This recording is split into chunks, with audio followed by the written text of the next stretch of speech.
Welcome to RRR9 news. Krishna జిల్లా మచిలీపట్నం వాస్తవ్యులు ముస్లిం minority cell మాజీ జనరల్ సెక్రటరీ షేక్ మౌలాలి ప్రపంచవ్యాప్తంగా జరుగుతూ ఉన్న ముస్లిం మైనారిటీ వర్క్వర్డ్స్ చర్చలపై తమకున్న అవగాహనను తెలియజేశారు. ఇక వివరాలు ఏమిటో వారి మాటల్లోనే తెలుసుకుందాం. చూస్తూనే ఉండండి RRR9 న్యూస్. అస్సలాము అలైకుం రహమతుల్లాహి వబరకాతుహు.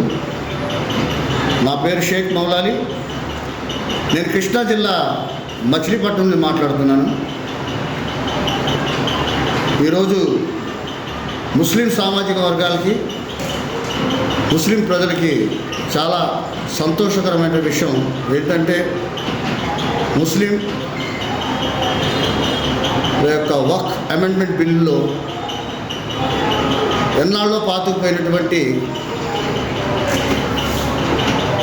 జాడ్యాలని దూరం చేసుకుంటూ ఈరోజు మనం చక్కగా సవరణ చేసుకొని వక్ఫ్ యొక్క భూముల్ని, ఆస్తుల్ని, స్థిరాస్తుల్ని కాపాడుకోవడానికి సవరణలు చేసుకోవటం, అది పార్లమెంట్లో బిల్లు పాస్ అవ్వడం చాలా సంతోషకరమైన విషయం.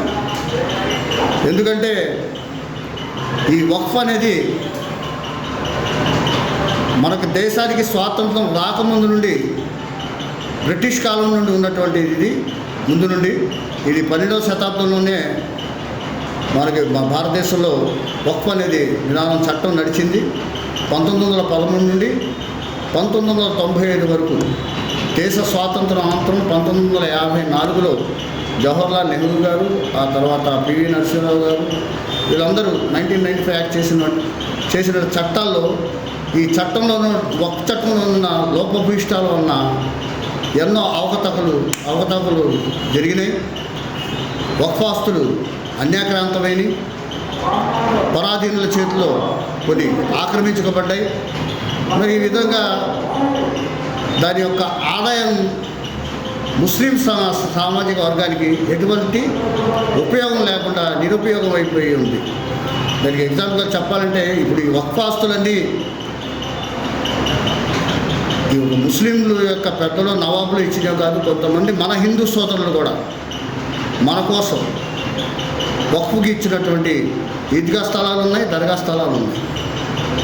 అసలు ఈ మన దేశ గొప్ప సంస్కృతి ఏంటంటే, ఆ రోజు నుండి ఈ రోజు దాకా ఒక బలవంతుడు బలహీనుని దోచుకునే, ఆస్తుల్ని లాగేసుకున్న విధానం కాకుండా జాగ్రత్తగా మన వక్ఫ్ యొక్క చట్టాన్ని కాపాడుకుంటూ మన ఆస్తుల్ని ఈ రోజు వరకు కూడా కాపాడుతూ, నిజంగా ఇది మన దేశం యొక్క గొప్పతనం, ఇక్కడ మన భారతీయుల యొక్క గొప్పతనం చెప్పాలి. విభిన్న జాతులు, సంస్కృతులు ఉన్నటువంటి మన సోదరులు కూడా మన హక్కుని కాపాడుకుంటూ వచ్చారు. దీంట్లో ఈరోజు ఏదో బయట చెప్పుకున్నట్టుగా ఇది వక్ఫ్ బోర్డు అమెండ్మెంట్ బిల్లు మార్చేసి మన ఆస్తుల్ని, దర్గాల్ని, ఇవి వాటిని దోచేస్తానంటే అల్లర్లు, పుకార్లు, పూర్తిగా అవగాహన లేకుండా బాధ్యత రహితంగా ఇదిగా మాట్లాడుతున్న దాన్ని ప్రజల్లో తీసుకెళ్ళి ఒట్టి నిందలు వేయటమే తప్ప వాస్తవాలు తెలుసుకోగలగాలి.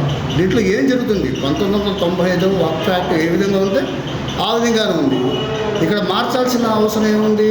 ఇప్పుడు 2006లో వక్ఫ్ యొక్క ఆస్తులు మన రాష్ట్రంలో 5 లక్షల ఎకరాలు ఉండి ఏడాదికి 166 కోట్ల ఆదాయం వచ్చేది.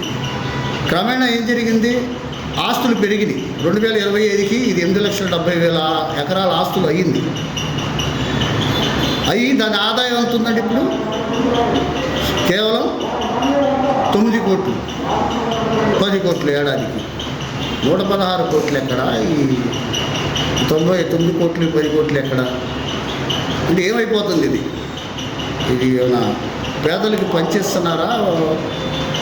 ఎవరైనా తీసేసుకున్న ప్రభుత్వం దీన్ని ఏమైనా కబ్జాలు చేసేస్తుందా? అందరికి ఇచ్చేస్తుందా? కాదు. ప్రభుత్వం ఎందుకోసం ఈరోజు చంద్రబాబు నాయుడు గారు వీళ్ళందరూ తీసుకున్న నిర్ణయం, దీన్ని కాపాడాలి, సంరక్షించాలి. 2006లో సచార్ కమిటీ నివేదిక ఇచ్చింది. ముస్లింల యొక్క పరిస్థితి చాలా దీన వ్యవస్థగా ఉంది మన భారతదేశంలో. వీళ్ళ దారిద్ర్య రేఖకు దిగువన ఉండి జీవిస్తున్నారు. వీళ్ళ ఆర్థిక పరిస్థితి అన్నీ మారాలంటే వీళ్ళకి వచ్చినటువంటి వక్ఫ్ ఆస్తుల యొక్క ఆదాయం కొంచెం వరకు వీళ్ళకి ఖర్చు పెడితే పేద వర్గాల వారికి వాళ్ళ చదువుకి అదేవిధంగా వాళ్ళ ఆర్థికంగా నిలదొక్కోవడానికి వాళ్ళ భవిష్యత్తుకి మంచి పునాది వేసినట్టు ఉంది అని చెప్పి ఏనాడు 2006లోనే సచార కమిటీ చెప్పింది. మరి ఆ రోజు నుండి మన అప్పుడు ప్రభుత్వాలు ఇప్పుడు దాకా పట్టించుకోలేదు కదా. అది ఎవడైతే లీజులు తీసుకున్నాడో వాడు ఇచ్చే లీజ్ అంతా నెలకి 12,000 ఇస్తాడు. మామూలుగా ఆ బయట మార్కెట్ విలువ వచ్చేసి నెలకి 25,000-30,000 ఉంటుంది రెంట్ బయట.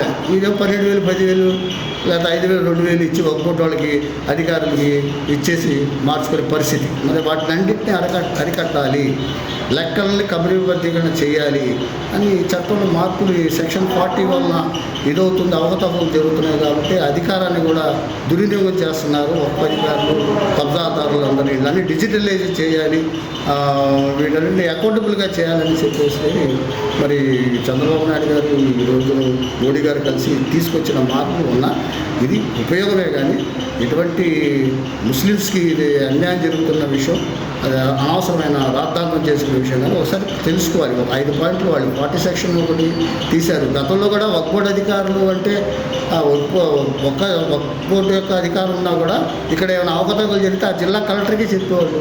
ఇప్పుడు జిల్లా కలెక్టర్నే పెట్టారు. ఇక్కడ ఏం మార్పు వచ్చింది, ఏం మార్పు రాలేదే. జిల్లా కలెక్టర్ కాకపోతే ఇంకా పై అధికారిని పెడతా ఉన్నారు. ఇప్పుడు ఆల్రెడీ మనకు ఉన్నటువంటి యథాస్థానంగా మన అలాగే ఉంటాయి గెజిట్లో ఏవైతే ఉన్నాయో దాన్ని చెరపడానికి, ఆధారాలు చూపించమంటానికి కూడా ఎటువంటి మార్పులు చేర్పులు దీంట్లో లేవు. ఇంకా ఎక్కడ భయపడాల్సి వస్తుంది. అదేవిధంగా ఇప్పుడు ముందు నుండి మనం చెప్తున్నాం, బాబు వక్ఫ్ బోర్డులో గెజిట్ చేయండి, మన యొక్క ఆస్తుల్ని కాపాడుకోవాలి. ఒక మసీద్ కానీ, ఒక ఖబర్స్థాన్ కానీ, ఒక ఈద్గా కానీ, ఒక దర్గా కానీ, లేకపోతే వాటికి సంబంధించిన ఆస్తులు కానీ, వీటన్నింటినీ ముందు నుండి నెత్తి నోరు బాదుకుంటుంటే అమ్మ వక్ఫ్ బోర్డు వాళ్ళు వచ్చి మా ఆస్తులు లాగేస్తారు, తినేస్తారు. అంటే వక్ఫ్ బోర్డు ఆస్తుల యొక్క అన్నీ మీ దగ్గర ఉండాలి. కానీ ప్రభుత్వం ఆధీనంలో లెక్కపత్రం ఉంటుందిగా, వాళ్ళు దానికి కావాలంటే సంరక్షిస్తారుగా. అన్యాక్రాంతం అవుతున్నా దాని మీద వచ్చే ఆదాయాన్ని మన పిల్లలకి, మన బిడ్డలకే ఖర్చు పెడతానంటున్నారు. మన భవిష్యత్తు కోసం కూడా వాళ్ళు చేస్తారంటున్నారు. ఒకళ్ళ దగ్గర దేహి మనం అని చేయి చేసుకోకుండా మన వక్ఫ్ ఆస్తుల మీద వచ్చే ఆదాయాలతో మన పేదరికాన్ని నిర్మూలించుకోవచ్చు, విద్యా వ్యవస్థను పెంచుకోవచ్చు.